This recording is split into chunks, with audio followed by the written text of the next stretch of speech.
Hi, I'm Valerie Engelhardt, and today I'm going to show you how I create this snail on a fern loose watercolor painting.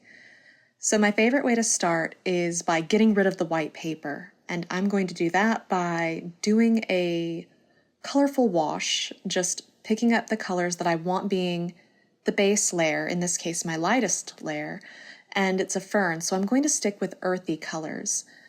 I'm using Rockwell Canada watercolors. They're super granulating, and I love how the pigments will typically split and give really interesting effects.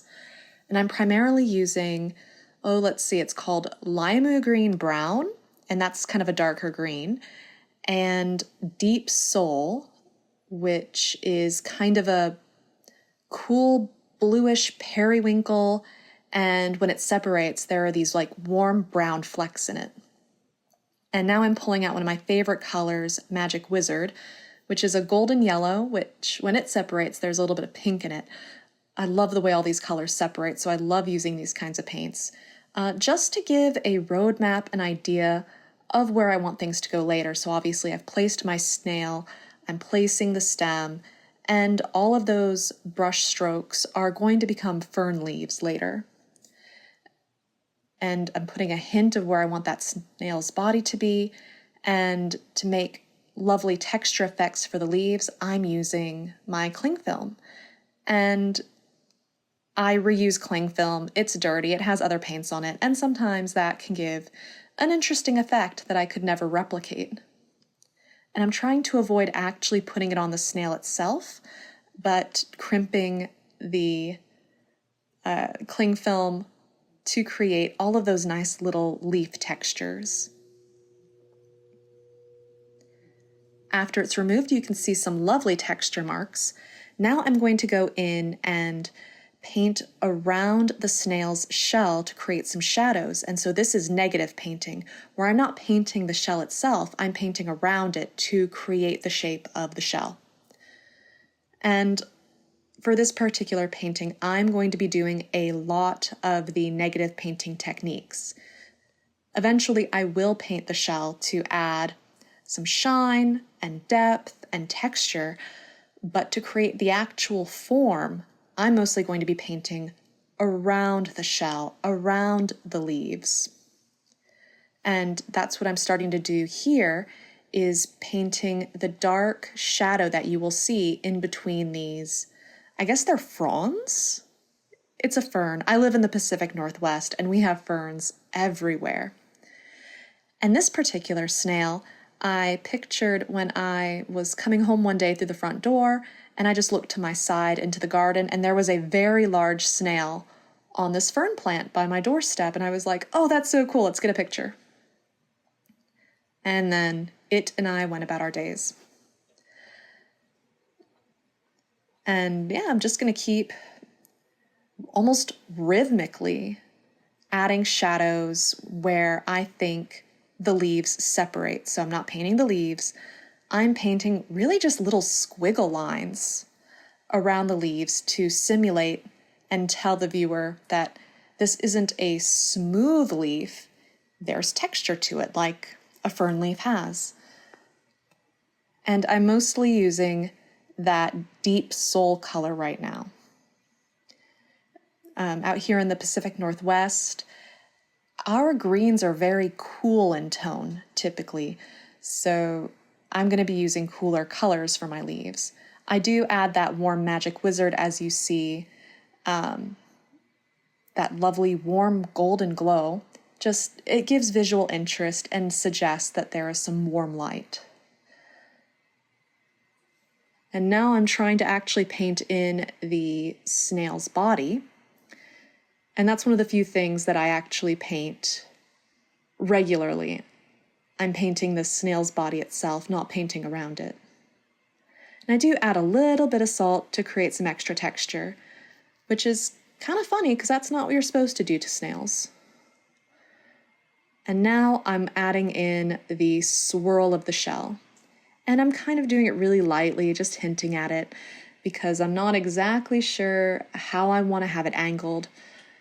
But luckily, when you do things lightly, it's easier to change later, especially when I add all that texture. And you'll see me periodically going through and continuing to deepen shadows because I want to have a lot of depth in my painting. And one issue with watercolor is many artists tend not to go in dark enough to really make the light areas pop. And so throughout this painting, even at the end, I'm going to keep analyzing my darkest shadows, trying to bring more attention to my subject. And I'm doing that by focusing most of my value changes around my subject. So that lower left side of the painting, I don't know my left from right, I had to look at my hands. That lower section, I'm going to keep it pretty loose, not detailed. It's going to have unpainted areas because that's not the most interesting part of my painting. And I also don't want to tell the viewer everything. The viewer's smart. Let them imagine some of it. Let this be like a conversation between me and whoever sees it. They can fill in whatever blanks they want, however they want. But I do want to give the attention to what I saw. And what I saw was, ooh, snail.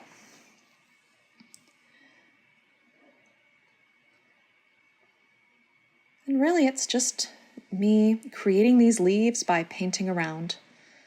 Just over and over. It becomes almost like meditation.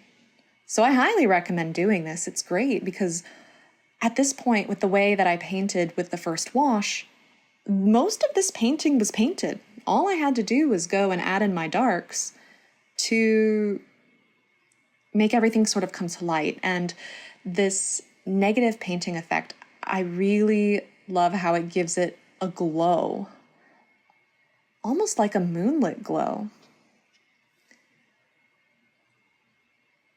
And there I go again, just gonna pop in the darker color.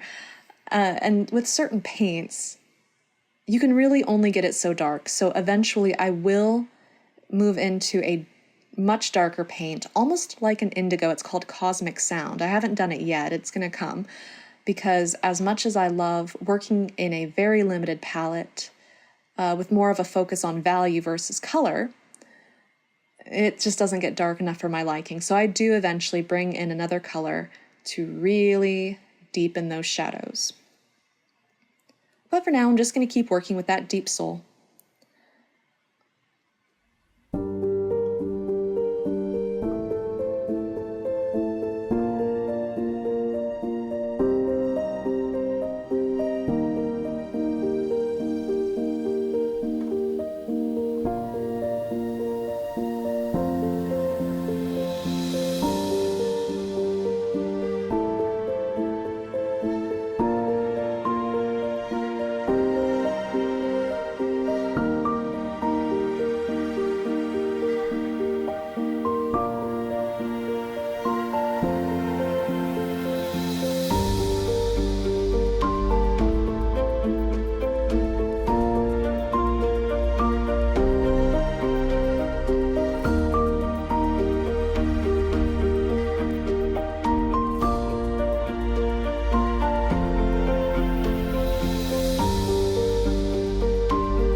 Now in the painting, I'm putting in the center part of each of the fronds. And I did skip a little bit where I got so excited to paint, I forgot to press the record button.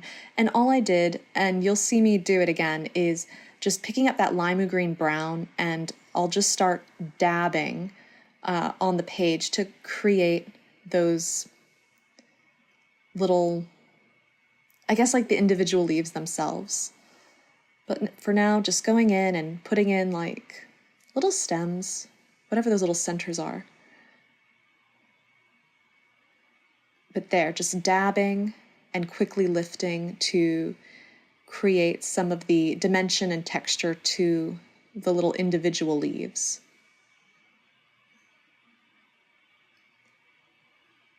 And while I do have a reference image, I'm not committed to following it exactly. I just have it there for inspiration to help me remember, like, what were the things I found interesting about this plant? And do I at least kind of have it believable? And are the proportions correct? But I don't need to make sure that everything looks exactly the same. If I want to do that, I've got the photo. I can just show people the photo. But I want people to see how I interpret what I saw. And that to me is what really makes a good painting is, I mean, don't get me wrong, people who can do photorealism, that is a skill and a level of patience that is incredible to me and I can't imagine having. And I just do not have that level of patience. So usually I want to see things a little more painterly and just different from what is seen. I want to see how someone else interprets it. Like there's this behind the painting, all that like bright purple and pink. That was one way that I was thinking about interpreting the scene, because really, as long as your values are correct, you can use any color you want.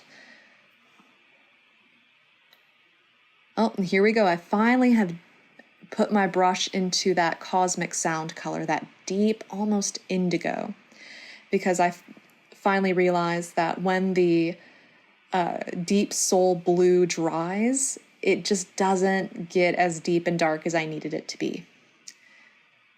And I don't want to add this cosmic sound everywhere, because when you have something everywhere, you kind of lose its effect. So I really wanted to call attention to my snail. So I am going to put all of this dark color kind of around the snail, trying to lead the eye, especially since the snail's body is very similar in color and unfortunately value to the leaves. And that was a problem I kept coming up against, was trying not to make the snail body so dark that it blended in with the background, but not such a mid-tone that you couldn't differentiate it from the leaves. And I also come back later and use some gouache to add some highlights, since the snail was slimy, so it had some shine to it. But that is for later. Gouache is the last thing I put on a painting because it's opaque and I don't want to try and layer watercolor on top of it.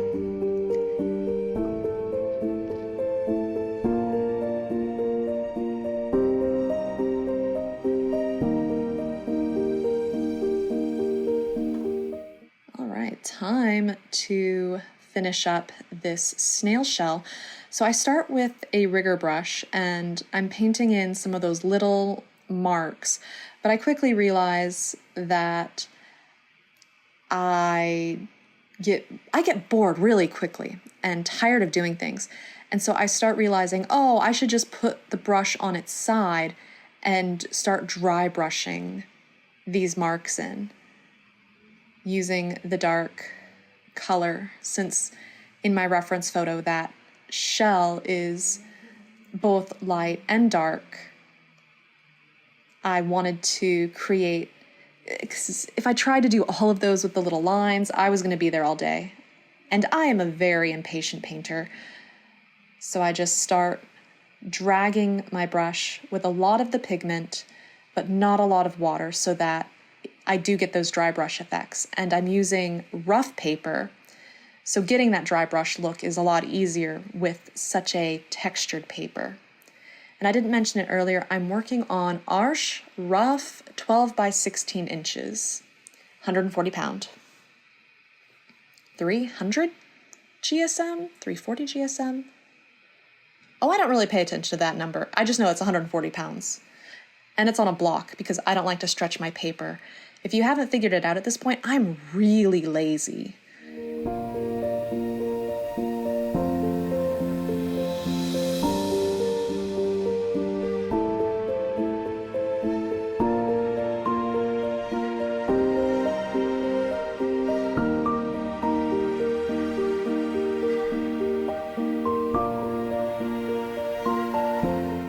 And this point of the shell is going to be me dancing between making sure things are dark enough in certain areas and light enough in others. Because since this snail is the subject, I do want to make sure I have the greatest contrast of values in this part of my painting. So this is where the lightest parts, for the most part, are going to touch the darkest parts. The lightest part of the painting is the unpainted section down at the bottom, but there aren't any dark values down there. So even though it is the lightest part, it's still not going to grab the eye like having a light section and a dark section right next to each other.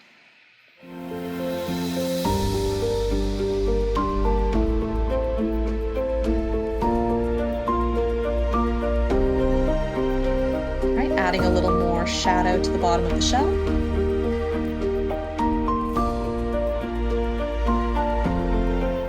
And unfortunately, I forgot to press record again because I got so excited for the gouache. But all I did was add little dots of shine to the snail and a little bit on the shell. But anyway, thank you for watching. Let me know if there's anything you want to see, and happy painting. Bye!